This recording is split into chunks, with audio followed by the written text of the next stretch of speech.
Ya lo saludé, ¿para qué no me hablas? Buenos días. Fisiología. La fisiología es muy larga, muy extensa.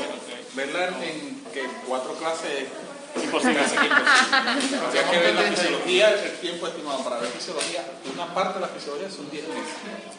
10 meses de fisiología, por lo menos 8 horas a la semana. Porque fisiología es largo, es más largo que anatomía. ¿Cuál es el mejor libro de fisiología? ¿Alguno sabe? El Gayton. Ese es el mejor libro de fisiología, es el que ustedes tienen que usar. Está el Gano, está el de fisiología. Tengo 3 y no me acuerdo cuáles son. Todo mal. Si no me equivoco, se escribe así. Gutón Valle, ¿verdad? En algún sitio.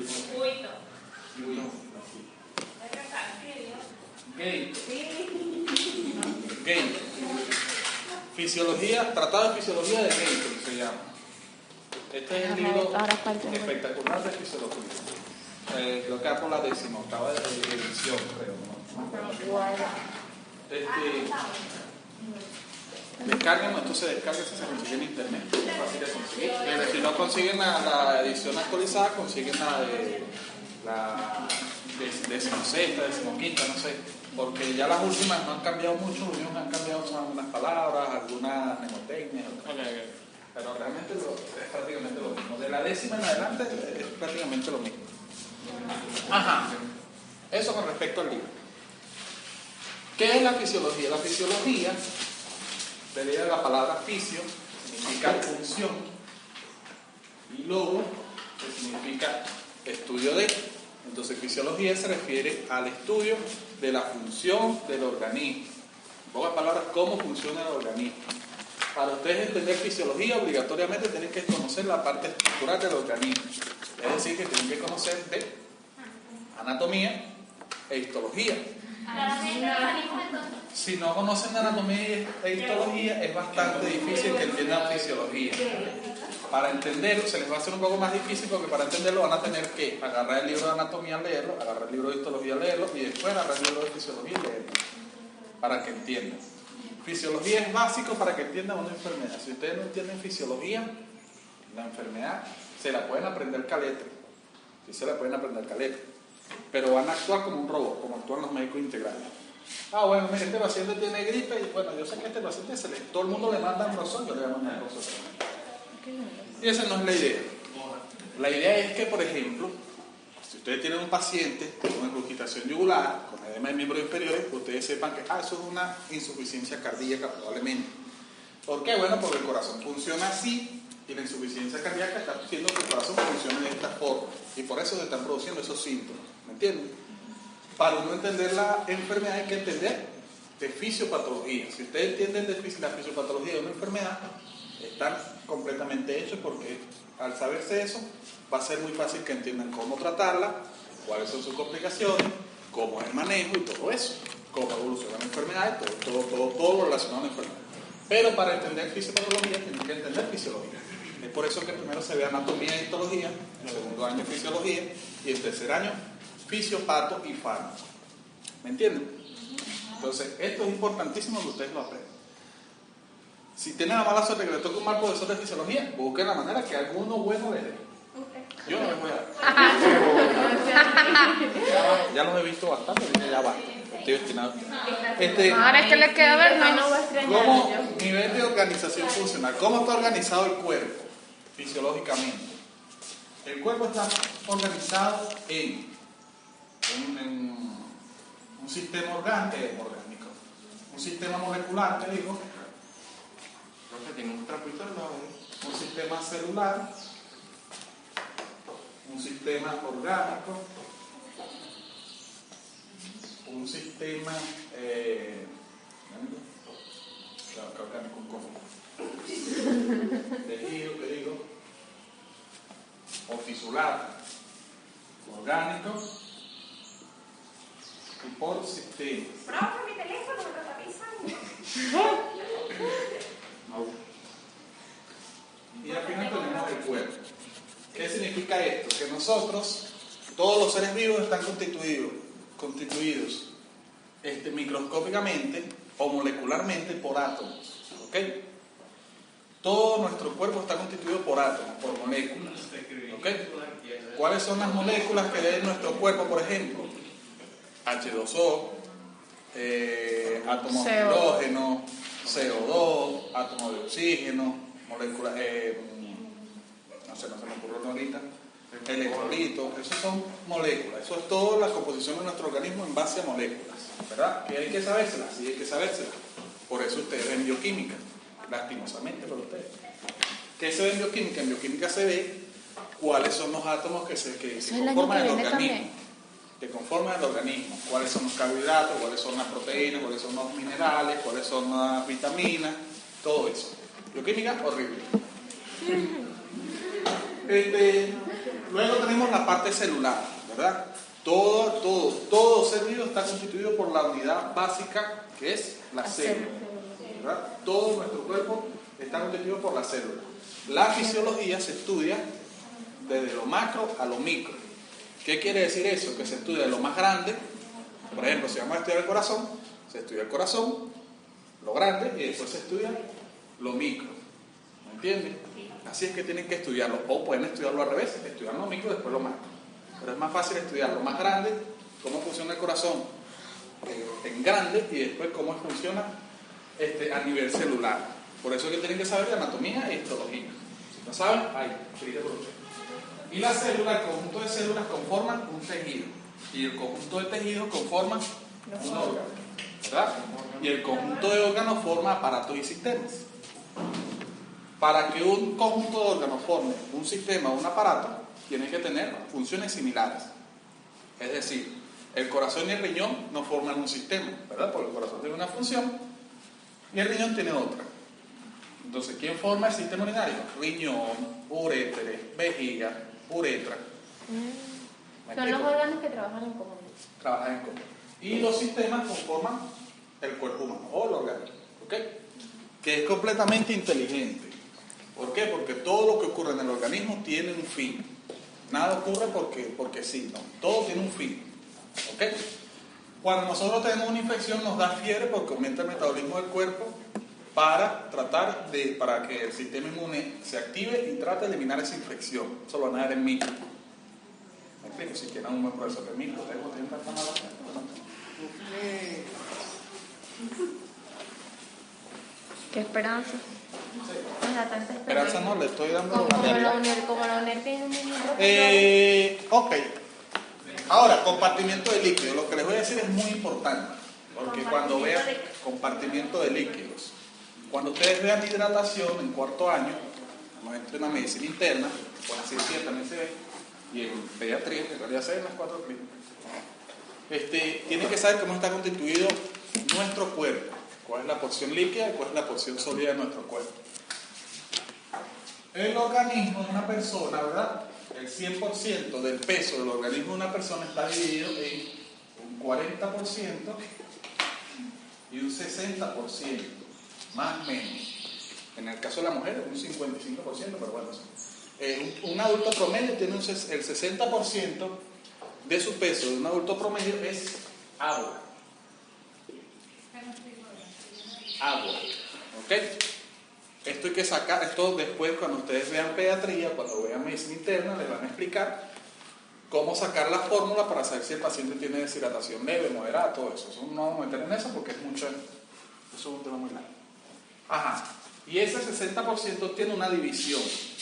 Y tiene que saberse, la respuesta es sí. Si no, esto es básico para fisiología. El 60% del líquido del cuerpo se divide en un 40% y un 20%. ¿Qué significa esto? El 40% corresponde al líquido intracelular, el líquido dentro de la célula. ¿Ok? Y el 20% de todo el líquido de nuestro cuerpo corresponde al líquido extracelular, que también se divide. Se divide en un 5% y en un 15%. ¿Cómo se divide el 20%? ¿El líquido de qué? Extracelular. El 5% corresponde al líquido intravascular.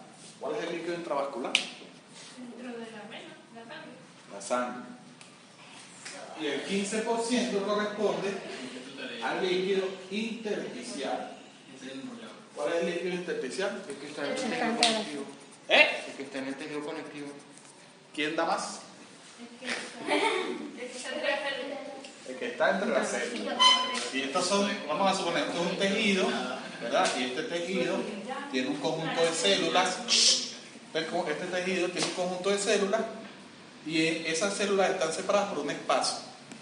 Este espacio se llama espacio intersticial. Y ese espacio intersticial contiene líquido, que es el líquido intersticial. Ese líquido contiene desechos, sustancias nutritivas, aminoácidos, proteínas, células muertas. ¿Ok? Cuando ese líquido intersticial aumenta, el tejido se hincha y se produce edema. ¿Ok? Toda esta cantidad de líquido tiene que ser regulada. ¿Cómo se regula? Bueno, se administra líquido y se saca líquido. ¿Ok? Porque el líquido va a ser un vehículo, va a funcionar como un vehículo para eliminar sustancias de desecho. ¿Ok? Porque nuestro organismo, gracias al metabolismo de nuestro cuerpo, va a eliminar sustancias de desecho. ¿Ok? Va a producir energía, pero va a eliminar sustancias de desecho. Por ejemplo, la urea, el amoníaco, hidrógeno, el CO2, todo eso son sustancias de desecho. El CO2, como es un gas, se elimina ¿por dónde? ¿Por dónde se elimina? Ay, Dios. Pero ¿por qué? ¿Por dónde se elimina el CO2? El dióxido de carbono. La respiración. Cuando nosotros botamos el aire, eliminamos CO2. En la exhalación. ¿Verdad? ¿Y por dónde se elimina la urea, el amoníaco, Por el la ácido orina. láctico? Por la orina. ¿Ok? Entonces, el líquido funciona como un vehículo para eliminar sustancias de desecho. Pero si nosotros sacamos líquido, tenemos que devolverle ese líquido al cuerpo. ¿Cómo obtenemos nosotros líquido? ¿O de dónde obtenemos nosotros líquido? De la ingesta y del mismo metabolismo del cuerpo. ¿Ok? Cuando ustedes vean bioquímica van a ver que en el ciclo de Krebs y en la fosforilación oxidativa, todo eso se ve en bioquímica, se produce agua, se producen moléculas de agua. ¿Ok? Entonces, del 100% de la ingesta de líquido, ¿qué está borrado? Del 100% de ingesta de líquido, perdón, del 100% de consumo de líquido, el 60% corresponde a la ingesta y el otro 40%, más o menos, esto puede variar dependiendo de qué dice Obergator no lea, y el 40% proviene del catabolismo celular. ¿Ok? Esto viene de la ingesta, esto viene del catabolismo celular. ¿Ok? Y es ingesta. Y este líquido que se ingiere, normalmente es de 1500 a 2300 cc, más o menos. ¿Ok? ¿Eso es el 100% de qué? Eso es el 100% de líquido que nosotros ingerimos o debemos ingerir diariamente. ¿Ok? Todos los días nosotros tenemos que ingerir esto. Y todos los días tenemos que eliminar esto. Esto se elimina. ¿Por dónde se elimina? Por pérdidas insensibles. ¿Qué quiere decir pérdidas insensibles? Que nosotros no las controlamos. ¿Ok? Nosotros no controlamos la pérdida de líquido. ¿Por dónde perdemos líquido nosotros? Por la respiración, por la orina, por las heces y por el sudor. ¿Ok? No me acuerdo la cantidad, lo buscan, pero sé que esto se divide en cantidades. Por ejemplo, la orina son 1500 cc, porque es un cc por hora, un cc por minuto es la cosa. Nosotros producimos un cc de orina por minuto, eso lo ve uno en el sistema renal, pero para que tengan la idea, nosotros producimos de orina un cc por minuto. Cada minuto producimos un cc de orina, ¿ok? Que da un total de 60 cc por hora. Y a su vez, si lo sumamos en 24 horas, da más o menos 1400 y pico de cc. Que nunca es la regla general. ¿Qué dice? ¿Invencible o insensible? Insensible. Insensible. O sea que no lo controlas. Por las heces también se elimina líquido, por el sudor también se elimina. Es imposible que en el día no suden. tienen que sudar aunque sea una gotica. Y No, que por la no. respiración se elimina también líquido. ¿Por qué? Pues eso lo ven en bioquímica también. Bueno, no sucede en fisiología. Las moléculas de agua se unen al CO2 para formar ácido carbónico, y después el ácido carbónico se vuelve a transformar en hidrógeno para eliminarlo por la orina, y el CO2 se elimina por la vía respiratoria. Entonces, parte del agua se elimina también por la respiración. ¿Me entendieron? Sí, sí. Si no me entendieron, si digo no. Perfecto. Ajá. Ay, esa aguja aquí. ¿Hay saco? Sí, Sí. es culpa de él. Mía. Si le das a dengue, es culpa de él. ¿Y por qué? Porque fuiste la primera. Ay, a mí nunca me ha dado dengue. ¿Qué querían? Pero no la gracias. ¿No No, te ha dado dengue? Ah, entonces no te ha dado. solo Zika. A mí sí. Entonces sí te puedes morir. Ajá. Hay un concepto que siempre se habla mucho en fisiología, que es la Lápiz. homeostasis. No lo confundan con hemostasia. Porque todo el mundo dice hemostasia. No, hemostasia es el proceso de coagulación de la sangre. Eso es otra cosa. ¿Qué es homeostasis? El estado total de equilibrio del cuerpo. ¿Ok? Y todo el mundo confunde. ¿Cómo? Homeostasis. Homeostasis. Eso parece sí. No hay ninguna E. Homeostasis. Todo el mundo confunde homeostasis con el concepto de salud. Es que vieron pie preventiva, ¿verdad? Me imagino que sí. Sí, yo No, sí pero vi. nada. Sí, relativamente. Bueno, el concepto de salud, ¿qué es? El concepto de salud es el equilibrio total del físico, O el estado de bienestar de la persona. físico, social y mental del cuerpo. Todo eso. Homeostasis no, homeostasis es el equilibrio total del organismo. Quiere decir que el organismo funciona completamente en buen estado. O sea, la persona puede ser que esté mal de la cabeza como Sara, pero funcione, el organismo de esa persona funciona normalmente. ¿Okay? Eso quiere decir que su organismo está en homeostasis. ¿Me explico? Ah, ok. Para mantener la homeostasis nosotros tenemos un sistema de regulación, que es el famoso sistema de retroalimentación o feedback. Esto lo tuvieron que haber visto en mitología, pero ya no lo vieron. No lo vimos. En realidad no lo vimos. No lo vimos. Yo no me acuerdo que Yo lo expliqué. ¿Cuándo? Hacemos Yo lo expliqué cuando dieron sistema endocrino.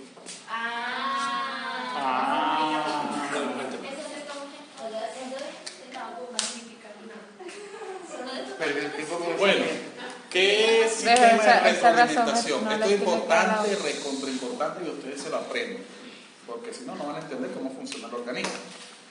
El organismo tiene un sistema de control, o mejor dicho, un sistema de autocontrol. ¿Cómo es eso? La retroalimentación se divide en positiva y negativa. ¿Qué quiere decir eso? Vamos a poner un ejemplo. La temperatura. Vamos a poner ejemplo la temperatura. Cuando nosotros estamos en un ambiente muy frío, ¿qué hace el organismo?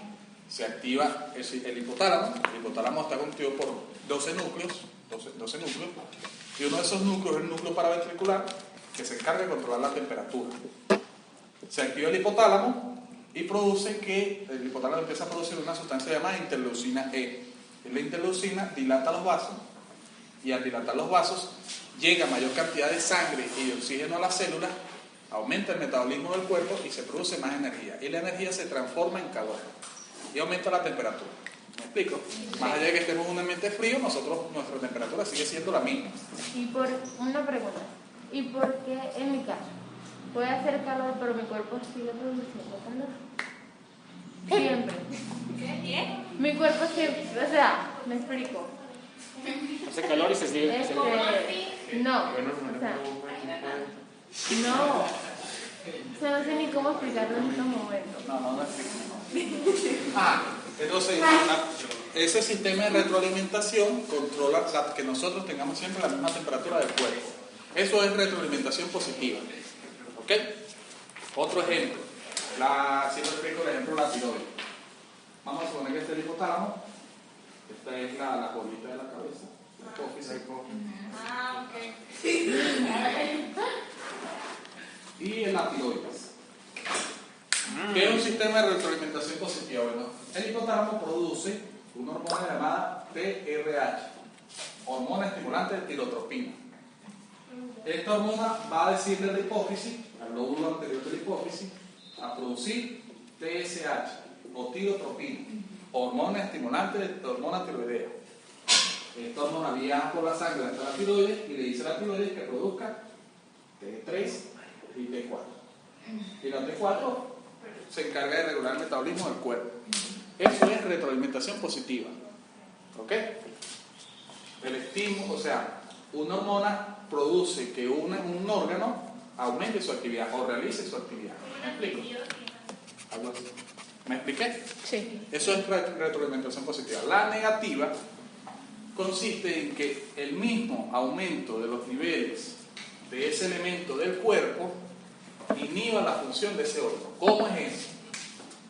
Llega un momento en que la T3 y la T4 aumentan a sus niveles excesivamente elevados, ¿verdad?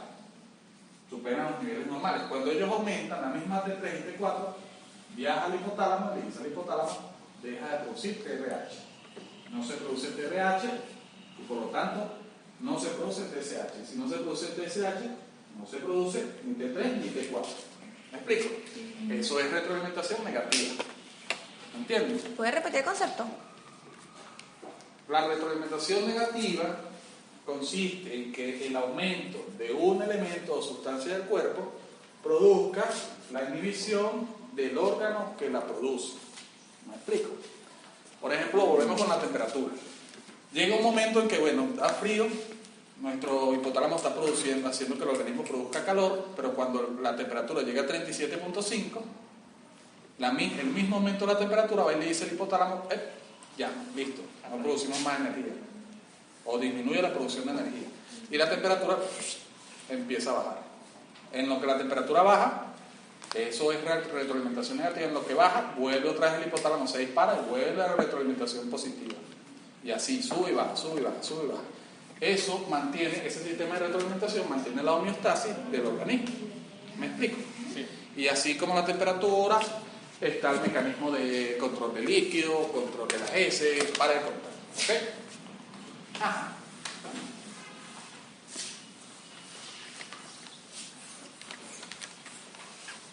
Cuando el profesor les mande el seminario de fisiología, no me voy a hablar a ustedes. Ajá. Otra cosa importante de fisiología es el mecanismo de transporte. Siempre en la primera clase uno va a generalidad.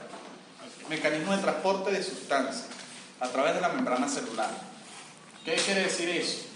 Ustedes tienen que entender, cuando vean bioquímica y vean fisiología celular, de transporte a través de la membrana celular. ¿Cuál es la principal característica de la membrana de una célula? No saben, ¿verdad? ¿Cómo? ¿Cuál es la principal característica de la membrana de una célula? Proteger el contenido. Es una función. Característica. Característica. Característica. ¿Qué es eso? No las voy a ni ver, ni las voy a ver, ni los voy a ver a ustedes. Los voy a ignorar. Les voy a sacar la mano así y lo voy a ignorar. La propiedad selectiva. No sé, ¿qué le explico? A nosotros. No, eso es función. ¿Qué características tiene? La membrana citoplasmática, es decir, la membrana que envuelve la célula con su núcleo, y la membrana citoplasmática es la que envuelve el citoplasma, ¿verdad? La que hace que el citoplasma no se escurra y no se salga. Pocas palabras. Si nosotros agarramos la membrana y la ampliamos, ella se va a ver más o menos, yo con mi dibujo más o menos así. Más o menos. ¿Qué es Más o eso? menos así.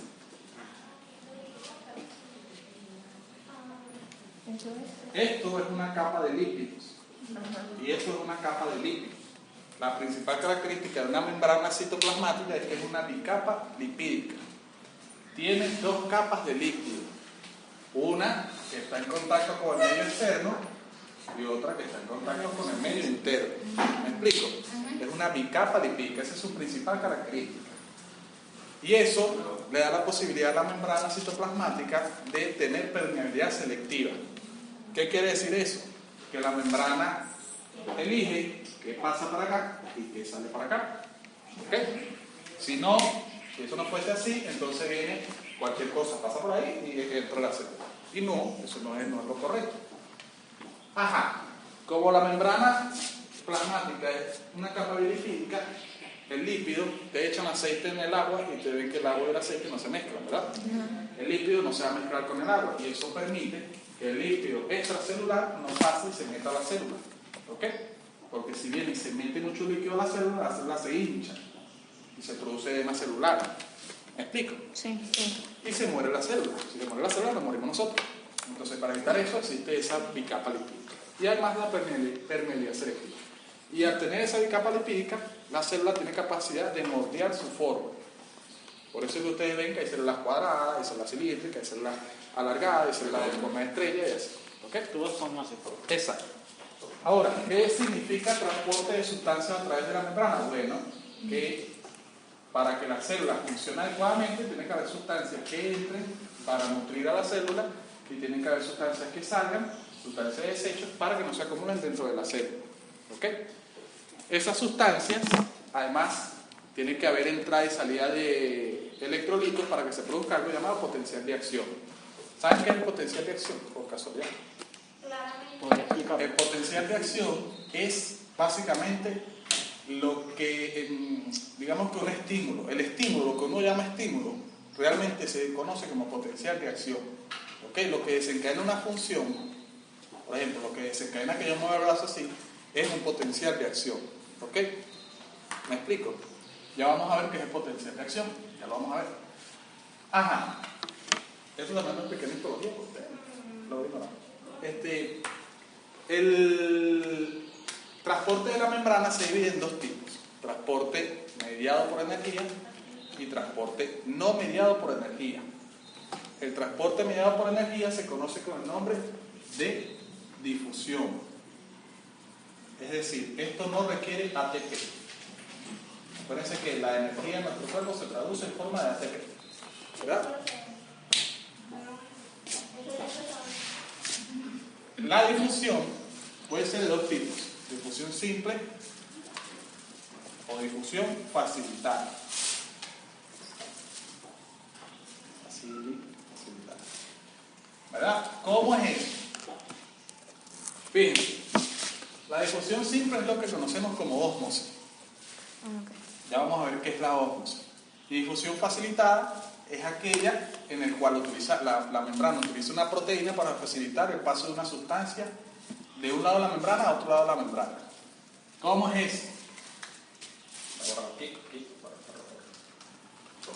Difusión simple consiste en el paso de una sustancia de un lado de la membrana a otro lado de la membrana por medio o a favor de un gradiente de concentración. Gradiente de concentración. ¿Qué significa eso? Vamos a suponer que esto es una pared. Una pared semipermeable, quiere decir semipermeable, que tiene unos huequitos, ¿verdad? Y vamos a suponer, de un lado de esa pared hay una sustancia con mucho soluto. Mucho soluto. ¿Me explico? Mucho soluto quiere decir que tiene mucha agua. Mucho sodio, mucho elemento sólido. ¿Ok? El solvente viene siendo el agua y el soluto viene siendo el elemento sólido, ¿verdad? Y del otro lado de la pared hay otra sustancia, pero que tiene mucha agua. Esto tiene mucho soluto, ¿verdad? Y esto tiene poco soluto, pero mucha agua. Los solutos aumentan la presión, o mejor dicho, alteran la presión que hay dentro de un lado de la pared. ¿Ok? Se altera la presión. Mientras más solutos tenga una sustancia, más presión tiene esa sustancia. Esa presión se conoce con el nombre de presión osmótica. Presión osmótica, que van a buscar de cuánto es la presión osmótica. De acuerdo. Si no me equivoco, es de 1090, algo así, no me acuerdo. Bueno, esa presión que ejerce el soluto sobre el solvente se llama presión osmótica. Mientras más presión hay en un lado de la pared, mayor capacidad de atraer solutos hacia ese lado tiene esa sustancia. O sea, vamos a suponer que esta es la célula. La célula tiene que tener igual cantidad de soluto y solvente de este lado y de este lado. ¿Ok? Cuando aumenta la cantidad de soluto de este lado, aumenta la presión osmótica de este lado y el líquido que es de este lado sale para acá. ¿Por qué? Porque tiene que mantener la misma presión en ambos sitios. ¿Me explico? Sí. Sí. Eso es lo que pasa aquí. Entonces, si una sustancia como esta tiene demasiada cantidad de soluto, aumenta la presión osmótica y eso se llama solución hipertónica. Quiere decir que tiene mucha presión osmótica. ¿Ok? Solución hipertónica. Eso es importante que lo aprendan porque cuando vean hidratación se lo van a explicar. Solución hipertónica. Y si la solución tiene baja cantidad de soluto, es decir, su presión osmótica está disminuida, esa solución se llama solución hipotónica. ¿Ok? ¿Qué es lo que pasa? Como lo que les dije, si aquí hay disminución de la presión osmótica, ¿verdad? Porque el soluto, hay muy poca cantidad de soluto, el agua de este lado pasa para acá, ¿verdad? Perdón, el agua no, la cantidad de solutos pasa para acá para tratar de compensar la presión osmótica y que las dos sustancias tengan la misma presión. ¿Me explico? Eso, cuando unas dos sustancias tienen la misma presión, se llama solución isotónica. ¿Ok? ¿Entendieron? Esa difusión de líquido de un lado para el otro se llama ósmosis. ¿Ok? Y la presión osmótica lo que hace es controlar la ósmosis, evitar que la ósmosis se produzca, porque en el cuerpo no puede haber ósmosis. ¿Por qué? Hay una complicación muy conocida de la diabetes que es la presión, el estado hiperosmolar, anteriormente llamado coma hiperosmolar. Hoy en día se llama estado hiperosmolar. ¿Qué quiere decir eso? El diabético, como no está consumiendo glucosa, ¿verdad? Porque no tiene insulina, empieza a acumular la glucosa dentro de la sangre, ¿verdad? Entonces hay mucha glucosa, mucho soluto, porque la glucosa es soluto. La glucosa es osmóticamente activa, es decir, la glucosa puede arrastrar agua. ¿Me explico? Entonces, en el diabético que no se controla, no toma metformina, no toma un coño, se acumula la glucosa en el espacio extracelular, demasiada glucosa. Y entonces, ¿qué ocurre con la presión de este lado? Como hay mucho soluto, aumenta, ¿verdad? Se produce un estado hipertónico del medio extracelular. ¿Me están entendiendo? ¿Qué ocurre con esto? Bueno, hay que compensar porque tiene que haber presión, la misma presión de ambos lados. ¿Y qué ocurre? El agua de aquí empieza a salirse para acá y la célula se empieza a deshidratar. Empiezan a deshidratar las células del cerebro y el paciente cae en coma. ¿Me entienden? Sí. ¿Me expliqué? Sí. Entonces, ¿qué es lo que uno tiene que hacer? Eliminar este soluto, ¿verdad? Y es por eso que el paciente con diabetes llega descompensado, uno lo ve, le evalúa el estado, o sea, hay una fórmula para evaluar el estado, la presión osmótica y el estado la presión osmótica, también la presión osmótica, que es 2 veces el sodio más el potasio, menos 3, algo así. Cuando llega el paciente, uno ve que se encuentra en un estado hiperosmolar y uno lo que hace es administrarle insulina. Se le administra insulina, baja el soluto y la célula no se deshidrata. Y el paciente no entra en un estado hiperosmolar. ¿Me entendieron?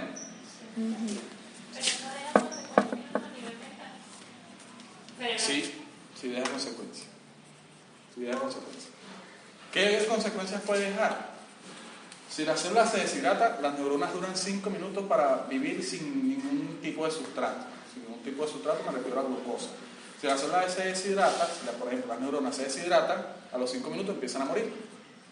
Y el paciente puede quedar con alguna, ¿cómo se dice? Alguna secuela neurológica. Pérdida de la memoria, ESB, hemiplegia, paresia. ¿Ok? Y muchas veces cuando los pacientes entran en un estado hiperosmolar, es tan difícil rehidratarlo que se mueren. La mayoría se mueren. ¿Ok? Entonces uno no puede dejarlo que llegue hasta allá. ¿Estamos claros? Claro. Por eso es que es importante que ustedes entiendan esto y entiendan todo fisiología y fisiopatología. Ajá.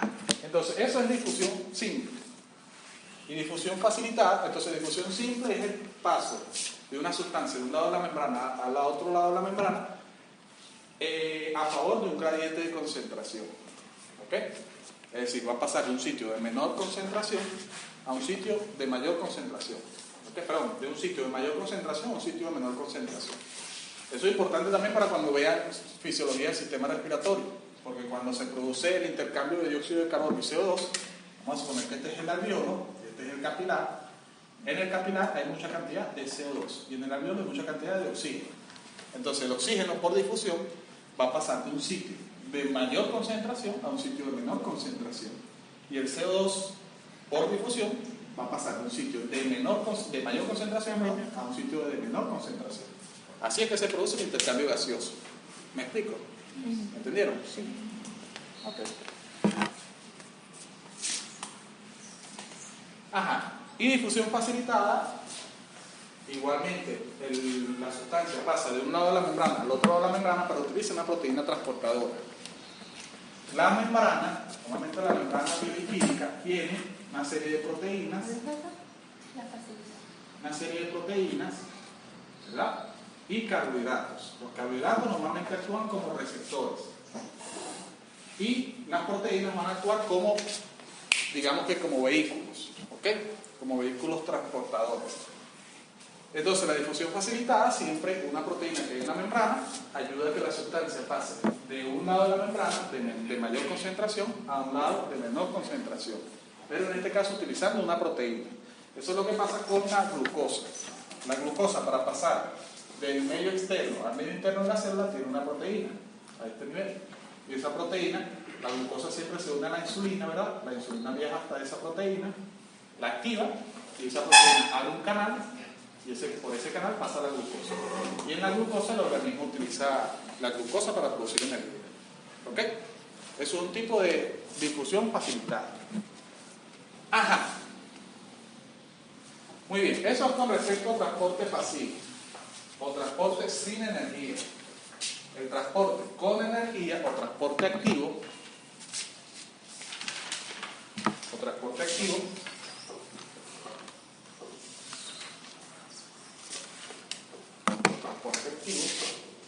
utiliza energía, utiliza ATP, y normalmente ese transporte activo va en contra de un gradiente de concentración. ¿Ok? Él va a pasar de un sitio de menor concentración a un sitio de mayor concentración. ¿Ok? Por ejemplo, vamos a suponer que esta es la célula. Normalmente nosotros tenemos fuera de la célula mucha cantidad de sodio y dentro de la célula tenemos menor cantidad de sodio. Pero normalmente nosotros estamos en nuestras células están sacando constantemente sodio, ¿verdad? Y lo están haciendo en contra de un gradiente de concentración, porque están sacando el sodio de un sitio de menor concentración a un sitio de mayor concentración. ¿Ok? Eso es transporte activo. Y lo hace a través de una serie de proteínas transportadoras que utilizan energía, utilizan ATP. ¿Ok? Esas proteínas pueden ser de dos tipos. Una proteína que se encargue de realizar cotransporte y una proteína que se encargue de realizar contratransporte. ¿Cómo es eso? Cotransporte es que, por ejemplo, el sodio utiliza una proteína, ¿verdad? Vamos a suponer que aquí hay una proteína, un canal de sodio, que realmente es una proteína, y esa proteína está cerrada. ¿Qué hace la célula? La célula utiliza una molécula de ATP para que esta proteína se abra y el sodio sale por ahí. ¿Ok? Eso es cotransporte. Y contratransporte consiste en que por ejemplo, esa misma proteína de sodio puede contener o puede transportar a otra sustancia, que es el cloro. Entonces el cloro lo que hace es unirse al sodio o pegarse así pegadito, ¿verdad? Y utilizar el mismo canal del sodio para salir al medio externo de la célula. ¿Okay? Eso es contratransporte, que la sustancia utiliza la misma proteína de otra sustancia para salir o para entrar a la célula. ¿Me explico? Ok. El más usado es este, contratransporte. Muy bien. ¿Voy a borrar? ¿Puedo borrar? Sí. Profe, ¿el cotransporte cómo es que se define? ¿Cómo? ¿Cómo es que se define el cotransporte? Que una sustancia utiliza la proteína transportadora de otra sustancia para pasar de un lado de la membrana a otro. Ajá.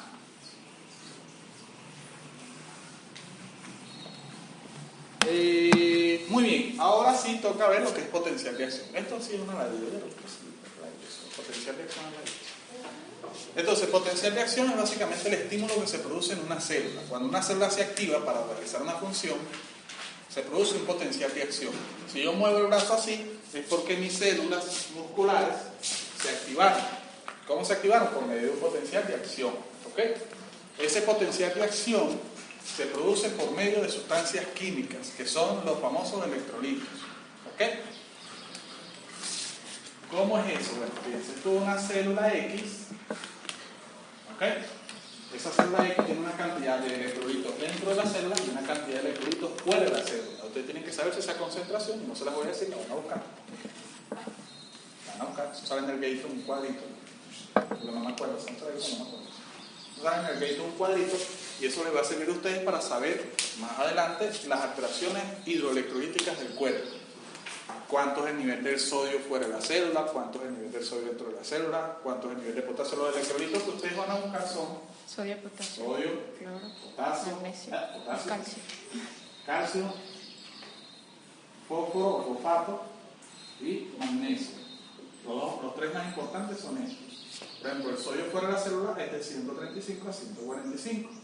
El potasio fuera de la célula es de 3.5 a 4.5. Y el calcio fuera de la célula es de 8.5 a 10.5. No soy residente de medicina, me acuerdo. Ajá. Muy bien. Entonces, esas sustancias tienen una cantidad específica fuera de la célula y una cantidad específica dentro de la célula. Por ejemplo, nosotros tenemos mayor cantidad de sodio fuera de la célula y mayor cantidad de calcio fuera de la célula, pero tenemos menor cantidad de potasio. Fuera de la célula hay poquita cantidad de potasio, poquita cantidad. ¿Ok? Y dentro de la célula es lo contrario, hay mucha cantidad de potasio, muchísima, y hay poquita cantidad de sodio y poquita cantidad de calcio. Esto es así para mantener un potencial eléctrico dentro de la membrana. ¿Ok? Para que la membrana se mantenga en reposo. Una célula está en reposo y no está activada, no está haciendo un corte. ¿Ok? Lo que está produciendo energía, la idea es mantenerse ahí hasta que en algún momento se active y ejerza su función. ¿Ok? Eso se llama potencial de membrana. ¿Qué es el potencial de membrana? El potencial eléctrico de una membrana en reposo. ¿Ok? Que normalmente es de menos 70 a menos 90. ¿Ok? Siempre es negativo. Para que una célula se active, necesitamos que este potencial de membrana cambie y se haga positivo. ¿Ok? Para que la célula, como quien dice, despierte y ejerza su función. ¿Me explico? Para que las células del corazón latan, para que las células del corazón se contraigan, tiene que la membrana, el potencial de membrana, cambiar de menos 90 a más 40 por lo menos. ¿Me explico? Sí, ¿verdad? Ajá, ¿cómo se produce eso? Bueno, estos iones que están aquí tienen que entrar y estos iones que están aquí tienen que salir. ¿Ok? Fíjense, ya les voy a explicar cómo hacen esos iones para entrar y salir. Nosotros, para mantener el potencial de membrana en reposo, tenemos algo llamado bomba sodio-potasio ATPasa. ¿Ok? Bomba sodio-potasio ATPasa. ¿Sí? Bomba sodio-potasio ATPasa. ¿Qué quiere decir eso? Bueno, que nosotros aquí tenemos dos proteínas que utilizan energía y esas proteínas están sacando 3 moléculas de sodio y están metiendo 2 moléculas de potasio. 2 moléculas de potasio. ¿Ok? ¿Sí? Sacamos 3 de sodio y metemos 2 de potasio. Por eso que siempre dentro de la célula tenemos más potasio y fuera de la célula tenemos más sodio. ¿Ok? ¿Y por qué se llama ATPasa? Porque esta bomba utiliza una enzima llamada ATPasa que produce ATP para que la ATP mantenga esta bomba activada, para que la bomba siga produciendo, siga funcionando. ¿Ok? Y mantenga el potencial de membrana en menos 70, entre menos 70 y menos 90.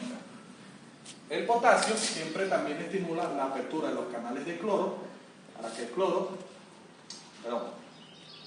el potasio, que digo, el canal de potasio actúa como un cotransportador del cloro. ¿Okay? El cloro va a utilizar el canal de potasio para entrar al interior de la célula. Y el cloro, como es negativo, es el encargado de mantener el potencial en menos 70, menos 90. ¿Okay?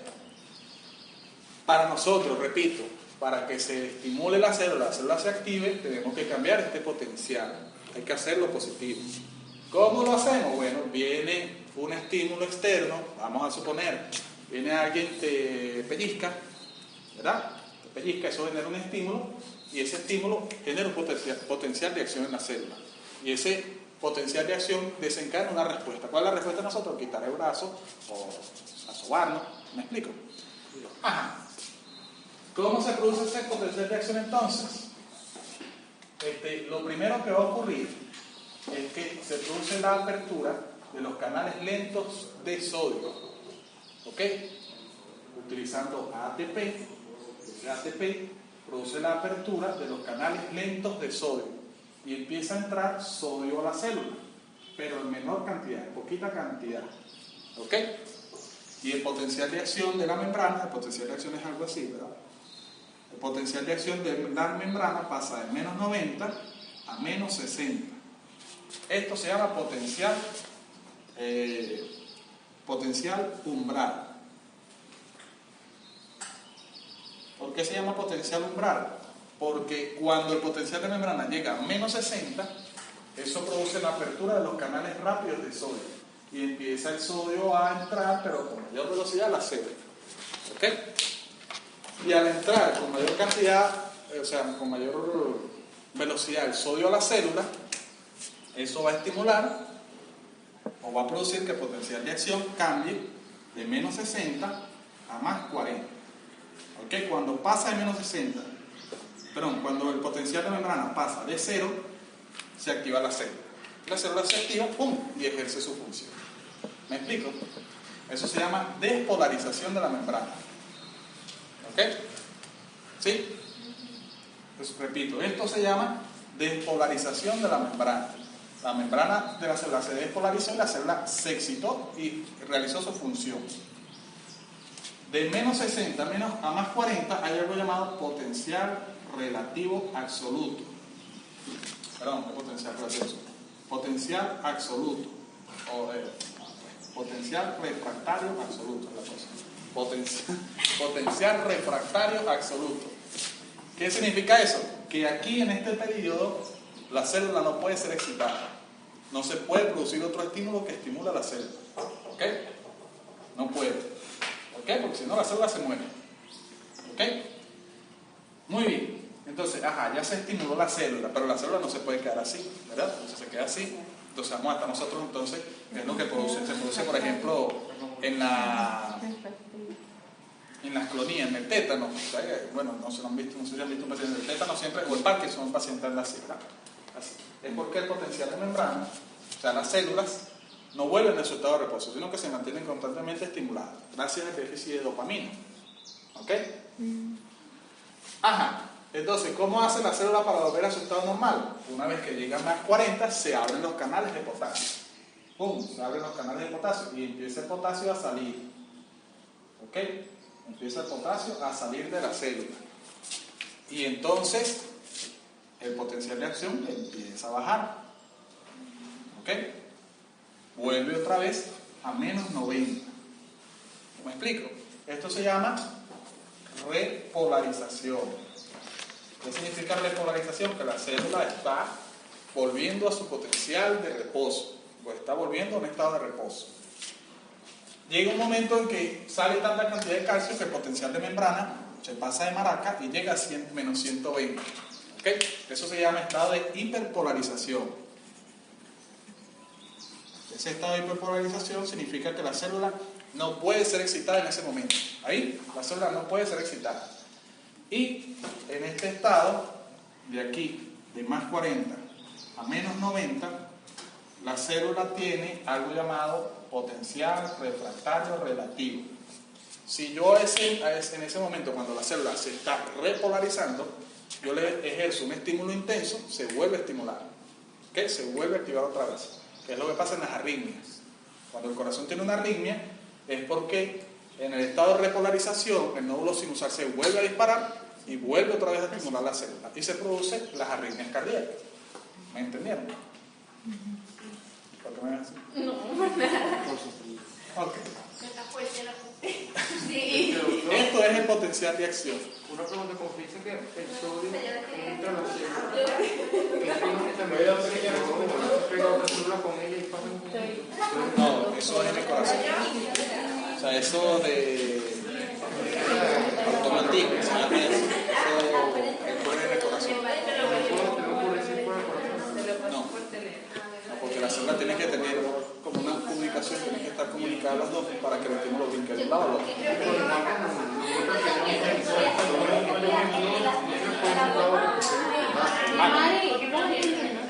Sí, se junta, se altera.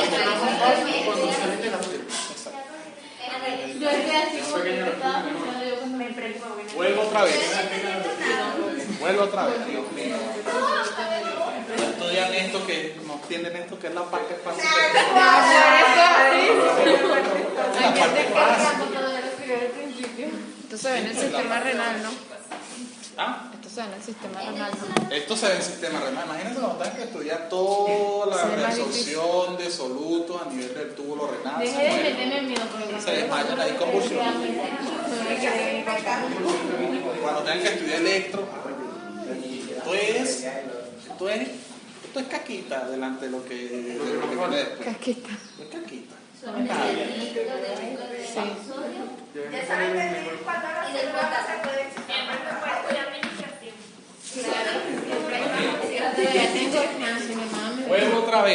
Vuelvo otra vez.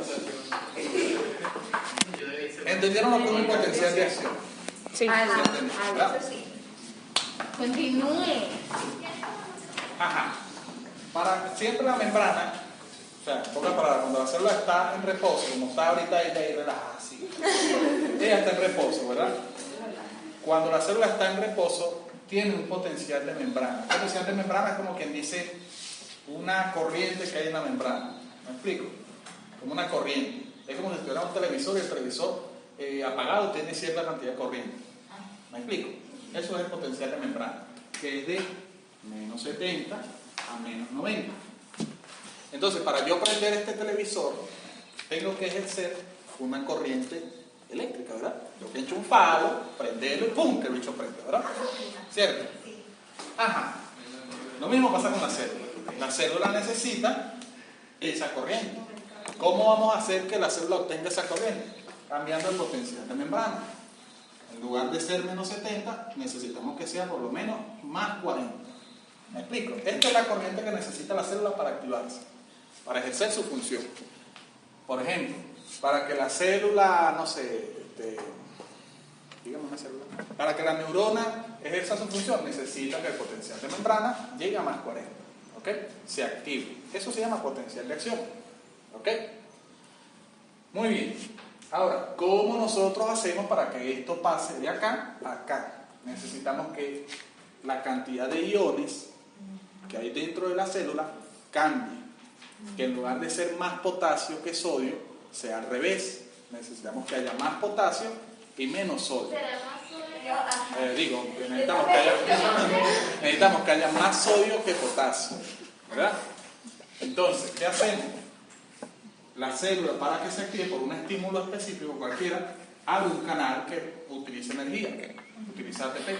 Ese canal, que realmente es una proteína, es un canal lento de sodio. ¿Qué quiere decir lento de sodio? Que hace que entren iones de sodio a la célula, pero lentamente. Y va haciendo que el potencial de membrana vaya cambiando a más 60 y con menos 60, ¿verdad? Cuando llega a menos 60, el canal, se abre otro canal dentro de la membrana. Otro canal que es un canal rápido de sodio. Y ese canal rápido de sodio hace que entren más moléculas de sodio. Y se empieza a llenar la célula de sodio. ¿Me explico? Y este potencial cambia de menos 60 a más 40. Se hace positivo. ¿Ok? Y al hacerse positivo, bueno, se prende el televisor. ¡Pum! ¿Me explico? Sí. ¿Sí? ¿Cuántas Eso se veces llama pasa eso en la vida? despolarización. Despolarización de la membrana. Ahora Se sí llama eso. entendí. Explicar cómo es sanitario. Ay, tenías que explicar. qué bonito. Siempre se modifica. No, eso se queda Pero ahí. hacia allá. Piensen lo que pasa. Piensen lo que pasa. Cuando una persona se electrocuta, ¿sabes? Que le entra una corriente y le sale por una zona, el potencial de membrana de la célula, sobre todo el corazón y la neurona, pasa de más 40. Y la membrana se rompe y se muere. Ah, por eso se muere. Ah, 40 es el máximo. Mamá de me dijo que para ver potencial de acción y potencial de acción fue, le dije puto. Eso es un estímulo. Ajá, después, obviamente nosotros no podemos dejar ese piazo de televisor prendido, ¿verdad? No lo podemos aprender, tenemos que apagarlo, ¿verdad? Tenemos que sacarle, desenchufarlo, apagarlo, quitarle la luz, ¿verdad? Lo mismo pasa con la célula. La célula no puede estar todo el día ahí activada porque entonces o gasta mucha energía o se fatiga la célula y se muere, ¿verdad? Entonces, ¿cómo hacemos nosotros para que la célula vuelva a su estado normal? Bueno, tenemos que otra vez hacer que haya más sodio dentro de la célula, perdón, que haya menos sodio dentro de la célula y más potasio. Que haya más potasio dentro de la célula y menos sodio, ¿verdad? ¿Cómo hacemos eso? ¿Cómo hacemos eso? Se produce algo llamado hiperpolarización. ¿Qué hace la hiperpolarización? Abre un canal de potasio y empieza a salir el potasio, ¿verdad? ¿Para qué sale potasio? Te dirán, doctor, ¿pero para qué sale potasio? Porque potasio es positivo. ¿Me explico? Y nosotros necesitamos que la corriente sea negativa. ¿Ok? Por eso es que tenemos que sacar potasio. ¿Me explico?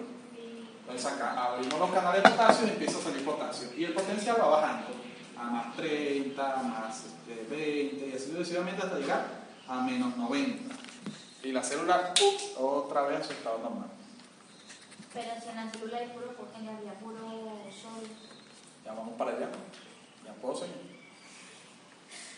Ajá. Aquí esto se llama repolarización. La membrana se está repolarizando para volver a su estado de reposo. ¿Me explico? Se apagó el televisor, ¿verdad? Ajá. Pero llega un momento que se pasa de maraca y sale tanta cantidad de sodio que el potencial de acción llega así a menos, el potencial de membrana llega a menos 120. Se electrocuta, por ejemplo. Que se pasa de maraca. O sea, que sale demasiado sodio, demasiado potasio. Se desborda el sodio. Ay, mamita. Se abre la puerta demasiado. Usa los cuadernos para ajá. Ese potencial de menos 120, eso se la pasa célula de no puede maraca. estar Ay, en ya me menos perdí. 120, no puede estar ahí, porque si no la célula más nunca se va a excitar, Exacto. ¿verdad? Tenemos que volverla otra vez a menos 90. ¿Qué ocurre con eso? Se cierran todos los canales y empieza a funcionar nuevamente la bomba sodio-potasio. Y empieza la bomba sodio-potasio a sacar sodio, 3 sodio, y a meter 2 potasios. Hasta llegar a un punto en que hay más sodio, más potasio entre las células y menos sodio. Y vuelve otra vez el potencial de membrana a menos 90. Y la célula otra vez se encuentra en estado de reposo. ¿Me entienden? Sí. Ajá, cuando la célula pasa, cuando el potencial de membrana pasa de 90 a 120, esto se llama hiperpolarización. La membrana está hiperpolarizada y es imposible excitarla. ¿Ok? Entonces, repito, cuando la célula, el potencial de membrana pasa de menos 90 a más 40, eso se llama despolarización. Cuando el potencial de membrana pasa de más 40 a menos 90, eso se llama repolarización. Y cuando el potencial de membrana pasa de menos 90 a más 40, se llama despolarización.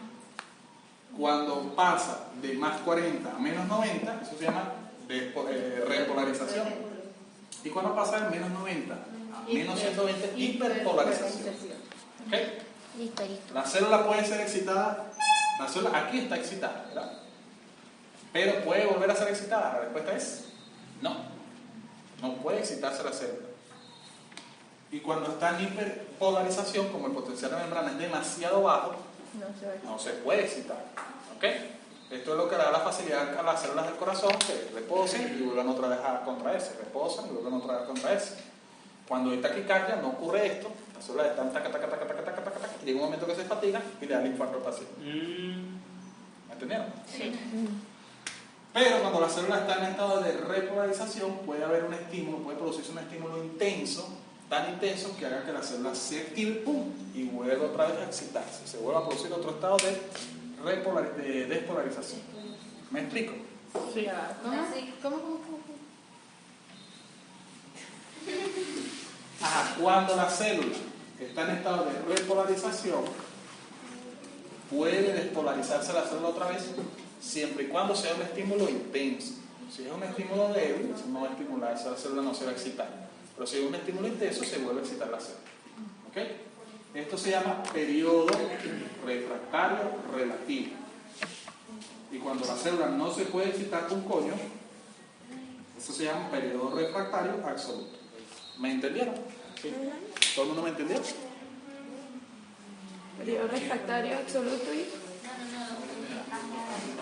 Absoluto y el que es relativo. Dios mío, me voy a tirar así de rodillas. Exagerado. Ajá. Voy a borrar.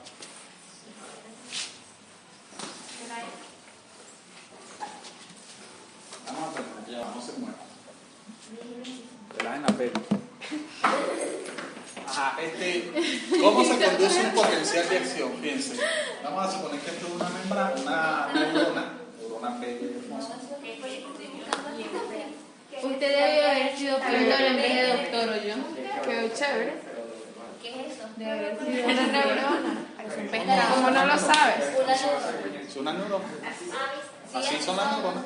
Sí, ¿No son o no son? Sí. Coño, ¿no han visto un libro de histología? está bonita. Ajá. Núcleo, axón, dendritas, núcleo, axón y telodendritas, se llama esto. Entonces, el potencial de acción se genera en el núcleo, aquí, y viaja por el axón. Es decir, por el axón va entrando sodio, saliendo potasio. Entrando sodio, saliendo potasio. Y se va despolarizando, y va viajando el potencial de acción. Llega a las dendritas y aquí puede haber otra neurona o puede haber una célula efectora. Y ese potencial de acción viaja, ¡pum!, y estimula la célula. ¿Verdad? Y al estimularse la célula vuelve otra vez. Sale sodio, entra sodio, sale potasio y se genera potencial de acción. ¿Me explico? ¿Un estímulo puede viajar de una célula a la otra? No, a menos que sea el corazón. ¿Ok? Normalmente las células se excitan individualmente. ¿Ok?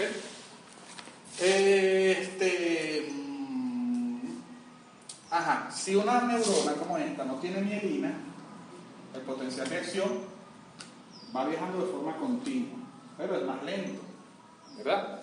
Pero si la neurona, si un axón de neurona tiene vainas de mielina, de esta forma, ¿verdad? El potencial de acción va viajando así. ¿Cuál viaja más rápido? El que tiene mielina, porque va brincando. Tac, tac, tac, tac, tac. ¿Me explico? Así se conduce el potencial de acción. Y por último, los estímulos excitatorios de las células pueden ser de tres tipos: físicos, químicos,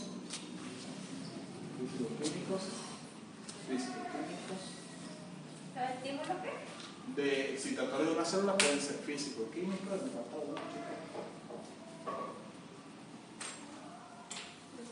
no me acuerdo lo que físico, químico y eléctrico. Orgánico. Ay, no. No, como cuatro veces. Físico es porque algún elemento físico produce un potencial de acción. Por ejemplo, no es eléctrico. El peñito es un estímulo físico. Por presión. Físico es cuando algún elemento físico, ¿verdad?, desencadena un estímulo. ¿Ok? Un movimiento, algún golpe, no sé. Tengo corrector, yo. Eléctrico es la que Me encanta. Físico también puede ser por presión. Por presión. Cuando Sí, sí, sí. Porque Ya es lo la han cambiado, ya lo han electrocución. cambiado. por presión, por físico puede ser por presión. Por ejemplo, a nosotros en el oído, la presión que hay dentro del oído puede hacer que los estereocilios de las células del oído se muevan y eso produzca el sonido, o sea, que nosotros captemos el sonido. Químicos, porque no sé. Químicos, por ejemplo, los estímulos que hay a nivel del no sé, ¿no? ¿Algún producto químico? No, Cambio un hormonal. estímulo químico puede ser, por ejemplo, La menstruación. no sé, ahorita. Bueno, a nivel de las neuronas puede ser, eso es un estímulo químico, a nivel de las neuronas. Los estímulos hormonales del sistema endocrino, esos son estímulos químicos también, porque las hormonas vienen siendo proteínas o aminoácidos, pero son estímulos químicos.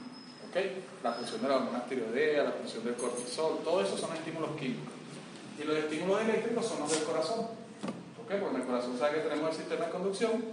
El sistema de conducción ejerce una corriente eléctrica, y esa corriente eléctrica es la que desencadena la despolarización de las células. ¿Ok? ¿Estamos claros? ¿Sí? Bueno, eso ha sido todo. Había más temas, pero bueno, ya como lo puedo convulsionar. ¿Alguna pregunta? ¿Dudas? ¿Nada? ¿No? ¿Para qué me metí en este peo?